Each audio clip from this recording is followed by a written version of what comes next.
하나님의 말씀 고린도 후서입니다. 4장 16절에서 18절까지 제가 봉독합니다. 그러므로 우리가 낙심하지 아니하노니 그 사람은 후패하나 우리의 속은 날로 새롭도다.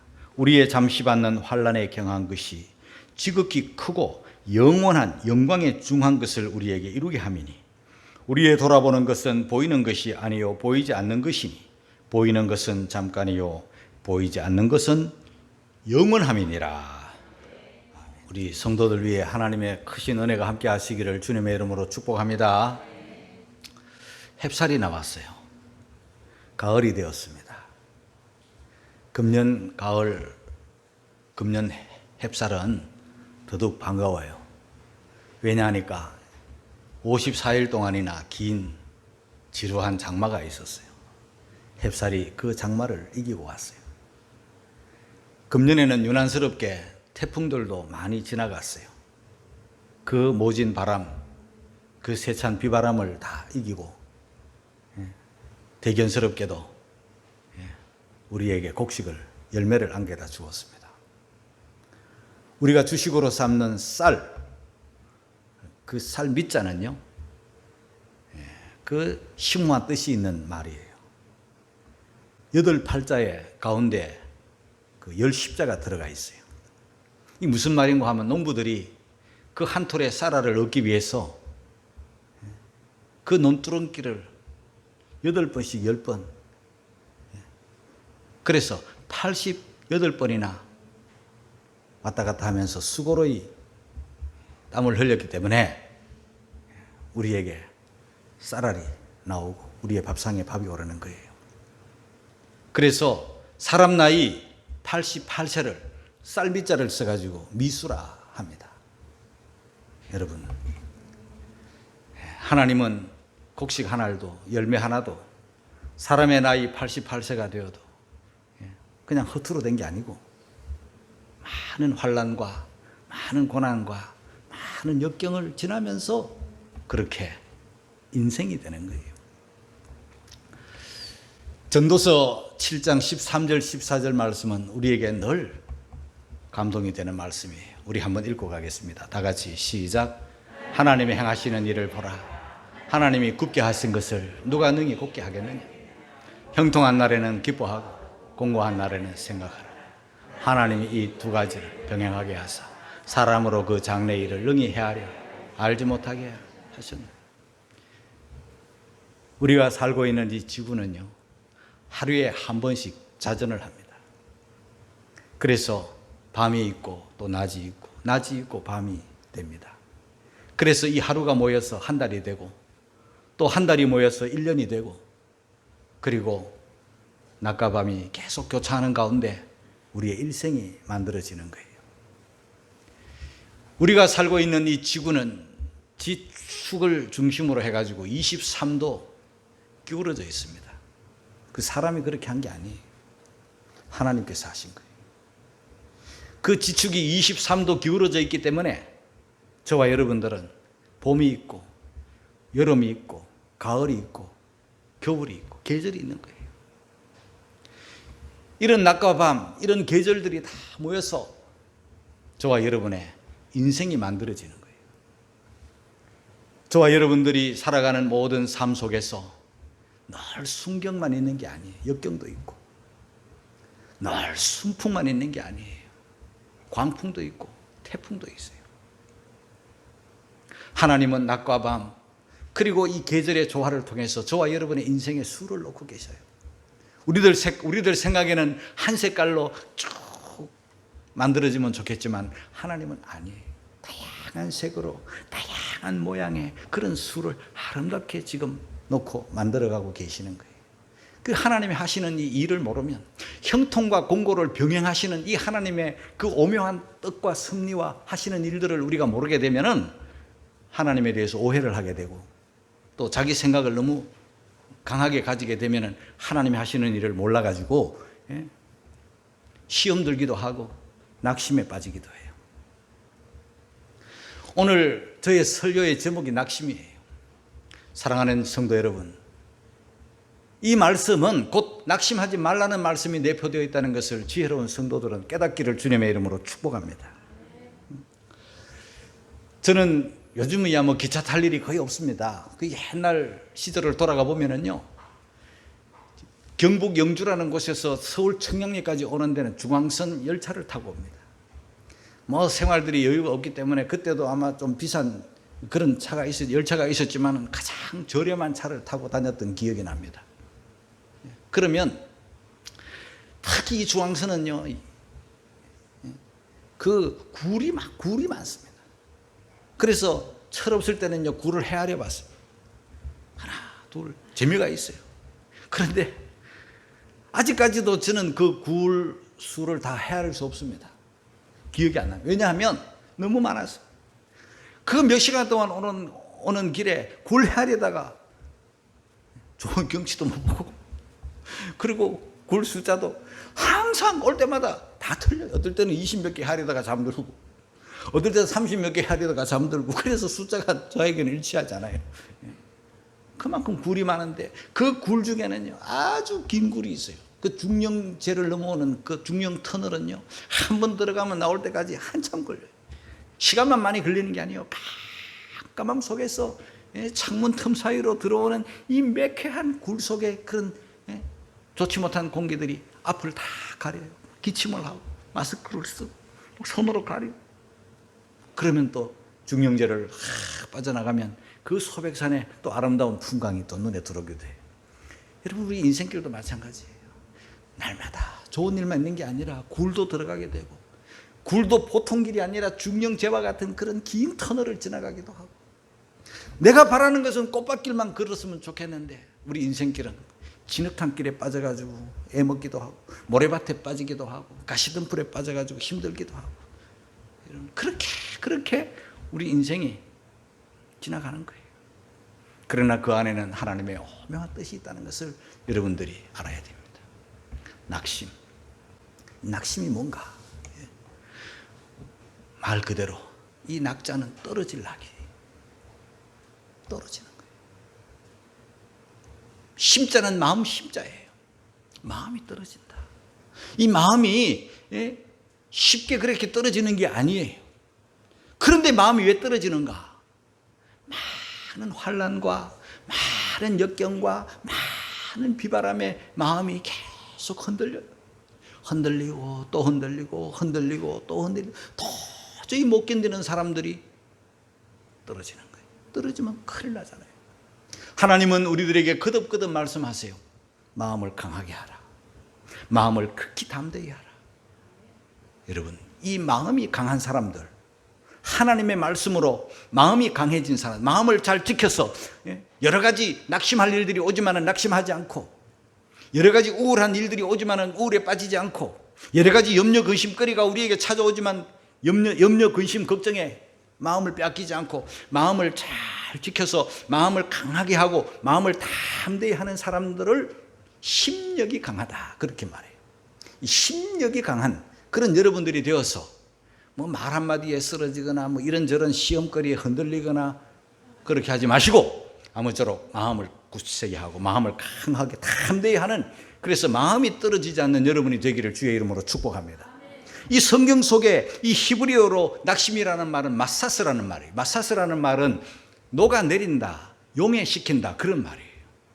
이 굳세어야 될 마음이, 단단하고 야물어야 할 이 마음이 이런저런 환난, 이런저런 역경, 이런저런 고난, 이런저런 태풍, 광풍 때문에 마음이 흔들리다가 마음이 뚝 떨어진다, 마음이 녹아내리면 안 된다는 것이죠. 여러분, 여러분의 마음을 다시 한번 다잡아서 세상 환난, 세상 풍파에 마음이 녹아내리거나 마음이 용해되는 일이 없기를 주님의 이름으로 축복합니다. 저는 이 설교를 준비하면서 두 가지 뉴스를 봤습니다. 무슨 뉴스인가?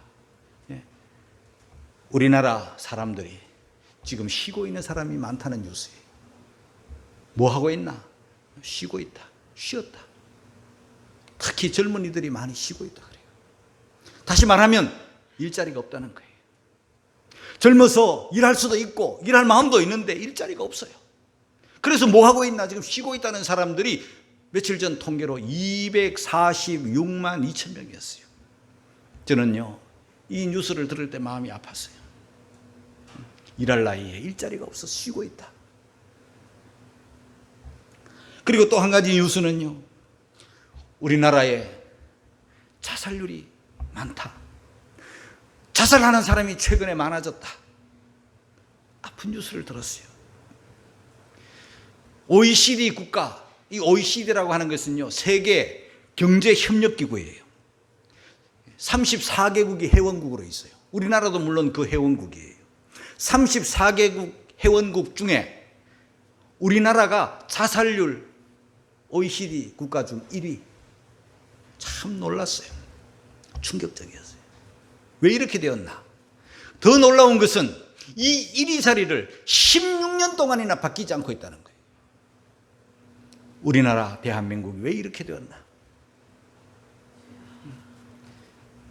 가난하던 나라, 원조받던 나라, 36년 일제 치하에, 그리고 3년이 넘는 전쟁 기간에 참 어려웠고 힘들었던 우리나라가 하나님의 특별한 은총으로 경제가 많이 일어났어요. 그 경제가 많이 일어나는 과정 속에 낙오되는 사람도 많은 거예요. 그래서 낙오되는 사람들이 절망하는 거예요.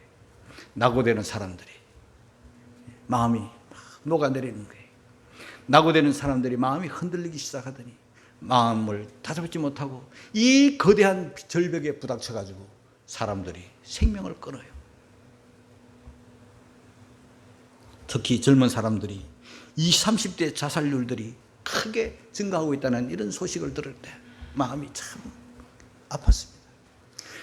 100세 시대에 20대, 30대라고 하면은요, 꽃다운 나이, 어떤 면에서는 꽃이 피기도 전, 봉우리가 되기도 전인데 이 거대한 세상 벽에 막혀가지고 생명을 던져버려요. 삶을 포기해버리는 거예요. 이거 얼마나 아픈 소식이고 아픈 뉴스예요. 여러분, 낙심이라는 거, 마음이 녹아내리는 거, 마음이 흔들리는 거, 마음이 떨어지는 거, 이거는 신자 불신자 관계없이 찾아올 수 있어요. 항상 낙심거리는 우리에게 찾아와요. 그리고 성경 속의 위대한 인물이나 교회사의 위대한 인물들도 다 낙심의 경험이 있고 우울의 경험이 있고 탄식하고 지쳐있던 그런 일들이 많이 있어요. 그 중에 모세 같은 사람은 위대한 하나님의 사람 아닙니까? 그 모세도 한때는 자기가 맡은 짐이 너무 무거워서, 자기가 하고 있는 일들이 너무 힘들었어, 해도 끝도 없는 일들 때문에 낙심이 되어서 하나님 나 죽여주세요. 민수기 11장 14절 15절을 같이 읽겠습니다. 다 같이 시작. 책임이 심히 중하여 나 혼자는 이 모든 백성을 질 수 없나이다. 주께서 내게 이같이 행하실진대 구하옵나니 내게 은혜를 베푸사 즉시 나를 죽여 나로 나의 공고함을 보자. 주님, 나 지금 공고합니다. 주님, 나 지금 책임이 너무 중하고 힘이 들어서 난 못 살겠어요. 내 스스로 죽을 수는 없으니 하나님 나 죽여주세요. 살고 싶지 않아요. 이만큼 절망해요. 모세 같은 사람도, 큰 인물도, 엘리야도 마찬가지예요. 성경 속에, 구약 성경 속에 우뚝 솟은 두 인물이 모세와 엘리야 아닙니까? 그 엘리야의 고백을 한번 들어보겠습니다. 엘리야 열왕기상 19장 4절이 다 같이 읽겠습니다. 시작. 스스로 광야로 들어 하룻길을 행하고 한 로뎀나무 아래 앉아서 죽기를 구하고 여호와여 넉넉하오니 지금 내 생명을 취하옵소서. 나는 내 열조보다 낫지 못하나. 갈멜산에서 우상 숭배자들과 그 힘있게 그 용감하게 싸우던 엘리야도 이세벨의 말 한마디, 내일 이맘때에 너 죽일 거야. 내일 이맘때에 너 반드시 죽일 거야. 이세벨의 말 한마디에 그만 마음이 쫄기 시작한 거예요. 그래서 두려움이 찾아왔어요. 그래서 도망가기 시작. 어디서 어디까지 도망가는가? 갈멜산에서 부엘세바까지 도망가는 거예요. 여러분, 부엘세바는요 이스라엘 최남단 끝이에요. 거기서 부엘세바에서 조금 더 내려가면은요 에일랏이라는 곳이 나오고 그게 이스라엘 끝이에요. 갈멜산은요, 조금만 더 올라가면 단이 있어요. 단 있다는 것은 북쪽이라는 뜻이에요. 이스라엘은 길쭉하게 생겼기 때문에 갈멜산에서 부엘세바까지는요, 서울서 부산까지, 평양에서 부산까지 그리보다 아마 더 멀 거예요. 그런 길을 도망왔어요. 두려워가지고, 놀라가지고, 이세벨이 무서워가지고, 죽을 것 같아가지고. 그 부엘세바에서도 그냥 부엘세바가 아니고 광야로 들어가서 하룻길쯤 더 걸어갔어요. 하룻길쯤 그러면 보통 한 3, 40km 되는 거예요. 그리고 더 들어가서 로뎀나무 아무도 없는 곳에서 들어가가지고 나무 아래에서 죽기를 구하고 있어요. 주님, 나 죽여주세요. 나 살 만큼 살았어요. 나 더 살고 싶지 않아요. 내 생명을 가져가세요. 이만큼 그 믿음의 사람도 탈진이 돼가지고 낙심이 돼가지고 지금 이러고 있어요. 교회사의 위대한 인물, 지금부터 과거 천년어간의 이구동성으로 위대한 인물이라고 꼽는 분이 한 분 있어요. 마르틴 루터예요. 이보다도 훌륭한 인물이 없어요. 거대한 교황청과 거대한 삐뚤어진 잘못된 교리와 맞서가지고 주의 영광을 드러낸 위대한 인물이에요. 사람들은 그를 큰 인물로, 종교개혁자로 추앙하고 있어요. 그러던 이 루터는요, 자기 친구인 멜랑히톤이라는 친구에게 편지로서 자기 마음을 털어놓은 게 기록이 남아있어요. 그 편지 속에 뭐라고 기록되어 있는가 하면요, 우울증과 육체의 고통으로 일주일이 넘게 죽음과 지옥을 넘나들었다. 절망감의 돌풍과 파도 속에서 예수님에 대한 믿음을 거의 잃어버릴 뻔했다. 이렇게 고백을 해요. 목회자, 설교자라면요, 누구나 다 흠모하는 분이 있어요. 영국의 스풀전 목사님이에요. 스풀전 목사님은요, 얼마나 설교를 잘하는지, 얼마나 힘차게 사역을 하는지, 그의 저술은, 스풀전의 설교 저술은요, 수많은 목사님들에게 감동을 주었어요. 흠모해요. 훌륭한 목사님으로, 훌륭한 설교자로. 그 스풀전 목사님도요, 그가 지인에게 보낸 편지 속에 이런 말이 있어요. 나는 완전히 부서진 질그리처럼 느껴집니다. 많은 밤을 자지 못하며 낮에도 눈물을 흘리며 지나고 있습니다. 이런 걸 보면은요, 우울함과 탈진과 이런 절망감은요, 신불신을 초월해서 누구에게나 다, 인간에게는 찾아올 수 있는 거예요. 그러나 한 가지 다른 거는요, 불신자나 하나님을 잘 모르는 사람들은 이 절망감에 사로잡혀가지고 우울증에 빠지기도 하고 생명을 잃어버리기, 던져버리기도 해요. 그러나 하나님의 사람들은 달라요. 전능하신 하나님을 붙잡고 전능하신 하나님의 도움을 받았어 전능하신 하나님 주시는 새 힘으로 다시 일어섰다는 거예요. 일어선다는 거예요. 오늘 이 설교를 듣는 여러분들이요, 우리들도 살다가 보면 문제가 오고, 우리가 살다가 보면 환난이 오고, 우리가 살다가 보면 공고도 오지만 하나님을 힘으로 다시 일어날 수 있기를 주님의 이름으로 축복합니다. 저는 이 설교를 준비하다가 출애굽 사람들의 모습을 생각해 봤어요. 출애굽, 애굽을 떠나는 거예요. 지긋지긋한 애굽, 430년이나 종살이하던 애굽, 그 절망감에 사로잡혔던 하루하루의 삶이 지옥 같은 그 애굽을 하나님의 은혜로 떠나는 날이에요. 하나님께서 10가지 재앙으로 애굽 바로왕에게 내려가지고 항복을 얻고 이스라엘이 애굽을 떠나요. 자유의 날이 된 거예요. 해방을 맞은 거예요. 얼마나 감사하고 얼마나 기쁘고 얼마나 감격스럽고 얼마나 좋았던지 와 하면서 미련 없이 애굽을 등지고 젖과 꿀이 흐르는 가나안 땅을 향하여 모세의 인도를 받아가지고 전능하신 하나님의 도우심과 인도 속에서 출애굽을 하는 그 장엄한 환경 속에 갑자기 절벽이 나타나요. 절망이 나타나요. 그게 바로 홍해바다예요. 생각도 못한 홍해바다가 딱 가로막혀 있는 거예요. 바다는요, 예나 지금이나 쳐다보면 무섭습니다. 넘실거리고 출렁거리는 바다를 보면은요 두렵습니다. 그런데 뒤에 애국 군대가 추격을 해옵니다. 병거를 가지고 추격을 해옵니다. 애국 군대 너무너무 무섭습니다. 애국 군대 너무너무 두렵습니다. 진퇴양난입니다. 도간에 든 쥐가 됐습니다. 앞으로 나가지도 못하고 뒤로 돌아서지도 못하고, 그래서 그들은 절망감에 사로잡힙니다. 마음이 막 떨어지고 있어요. 그래서 하나님에 대해서 오해하고 하나님에 대해서 불신하고 하나님에 대해서 원망합니다. 뭐라고 원망했는지 우리 한번 들어보겠습니다. 출애굽기 14장 11절입니다. 다 같이 시작. 그들이 또 모세에게 이르되 애굽에 매장제가 없으므로 당신이 우리를 이끌어내어 이 광야에서 죽게 하느냐? 어찌하여 당신이 우리를 애굽에서 이끌어내어 이같이 우리에게 하느냐? 지금 사람들은요, 그 이스라엘 사람들은요, 하나님 안 봐요. 하나님이 아예 보여지지도 않아요.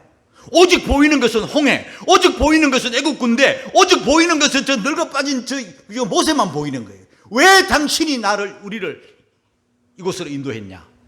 이끌어냈냐? 애굽에 매장지가 없어서 우리를 죽이려고 여기로 인도했냐? 이러고 있어요.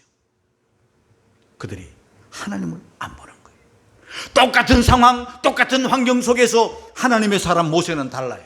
똑같은 상황 속에서 하나님의 사람은요, 자기 스스로도 마음을 추스려 가지고 이길 뿐만 아니라 저 원망하고 저 불안해하고 저 두려워하는 그 사람들에게 하나님의 말씀을 전해주고 그들에게 이야기해 줍니다. 14절이 출애굽기 14장 14절 다 같이 시작. 여호와께서 너희를 위하여 싸우시리니 너희는 가만히 있을지니라. 하나님께서 여기까지 인도해 오셨다면 앞으로도 인도해 주실 거야.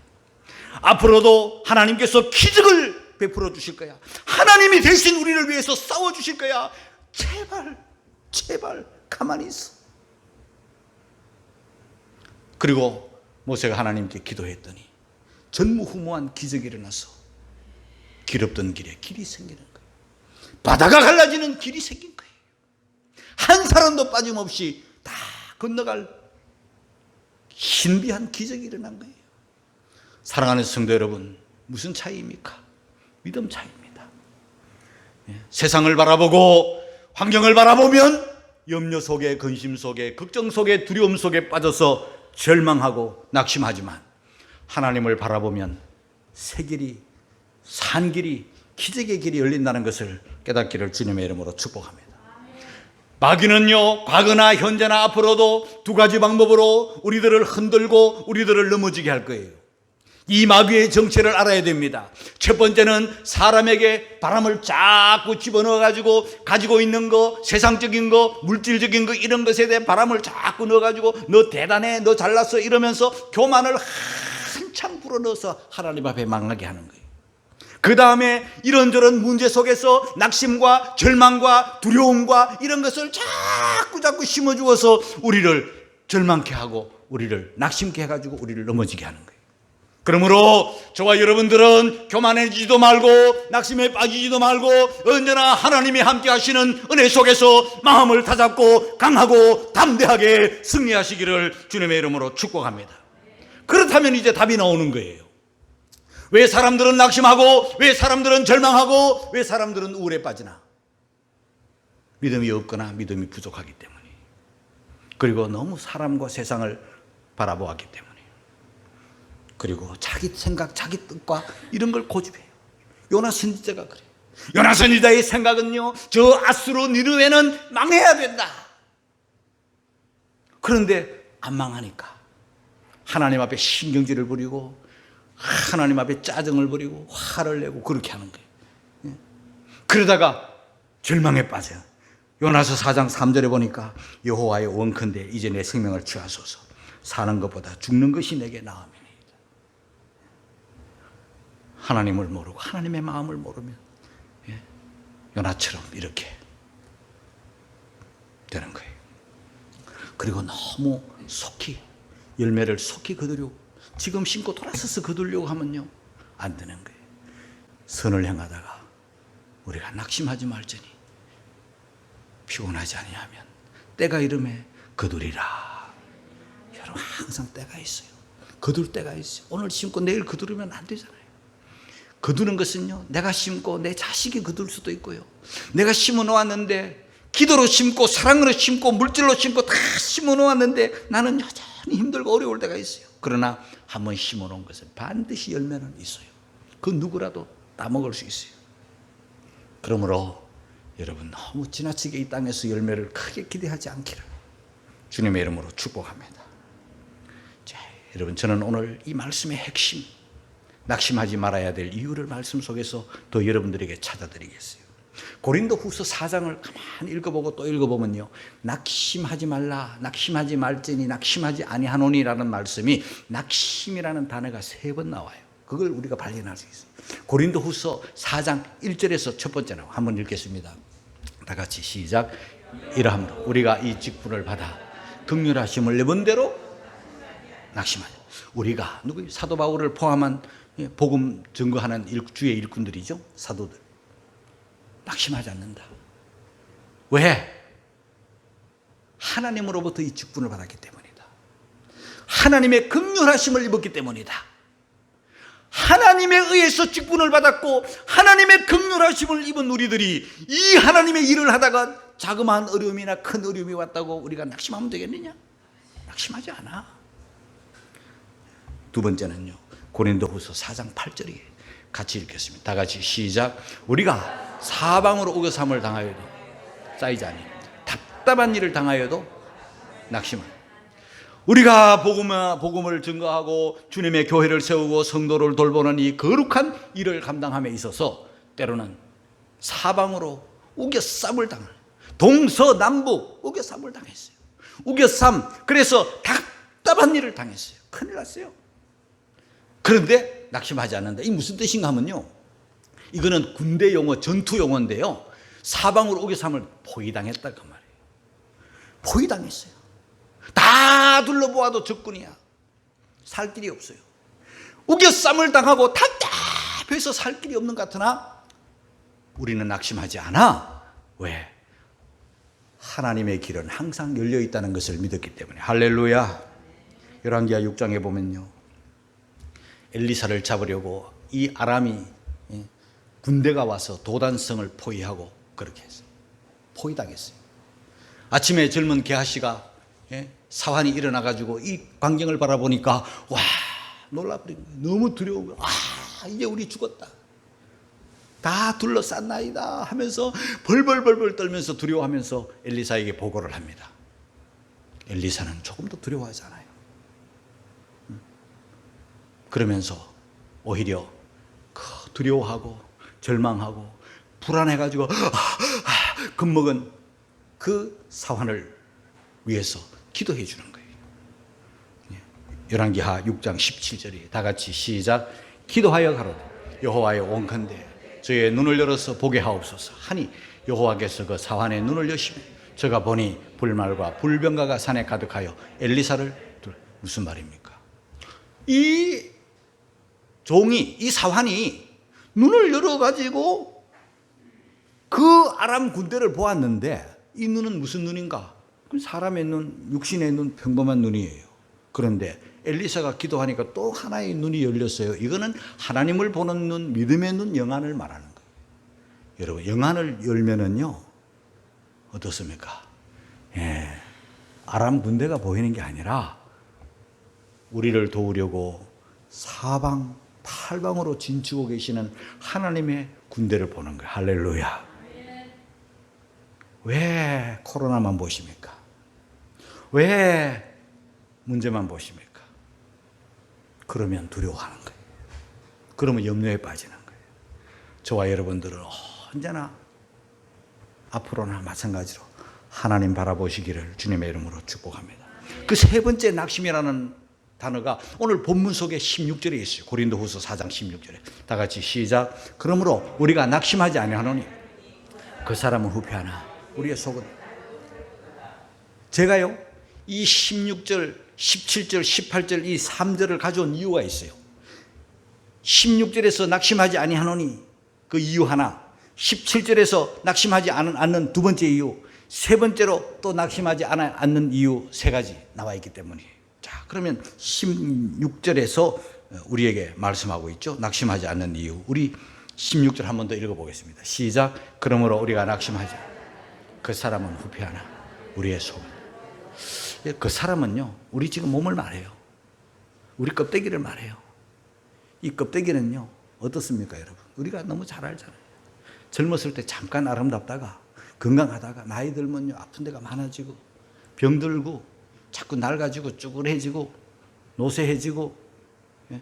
허리도 굽고 아야 소리도 자꾸 나오고 만신창이가 되잖아요. 그런데 후퇴하나 그랬죠. 그 사람은 후퇴하나. 여러분, 우리가 이 그 사람은 후퇴한다는 걸 알아야 돼요. 항상 젊은 게 아니에요. 항상 아름다운 게 아니에요. 후자가 무슨 후자냐면요, 썩을 후자예요. 후패, 패할 패자예요. 그러니까 이 말을 풀이하면 무슨 뜻인가 하면요, 썩어 문드러질 사람이라는 거예요. 우리 어느 지역의 그 사투리에 썩을 놈 이러잖아요. 그럼 말하기도 이상하고 듣기도 이상하지만요, 사실은 그게 말이 맞는 말이죠.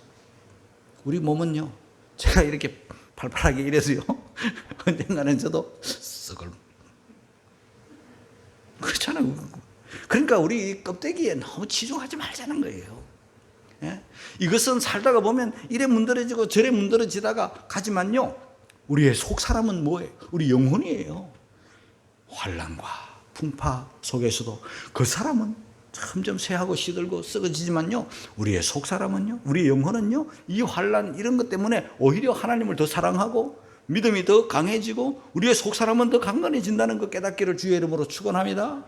이 환난 때문에 여러분 속 사람이 더 강해지는 거예요. 그러니까 낙심하지 않는 거죠. 속 사람을 생각하면 낙심하지 않아요. 그 사람 때문에 자꾸 사람들이 낙심하는 거예요. 두 번째는요, 경한 것과 중한 것이 있죠. 17절이 같이 읽겠습니다. 시작. 우리의 잠시 받는 환난에 경한 것이 우리의 크고 영원한 영광에 중한 것을 우리에게. 이 환난이라는 이 말은요, 참 인간에게 고통스러운 말이에요. 짓누른다는 거예요. 무거운 게 막 짓눌러요. 타작으로 말하면 막 그냥 도리깨질하고 막 패대기 치는 거고요. 그 콩을 이렇게 갈 때 보면요, 그 맷돌, 위에 맷돌, 아래 맷돌 합쳐져 가지고 막 갈아제끼는 거예요.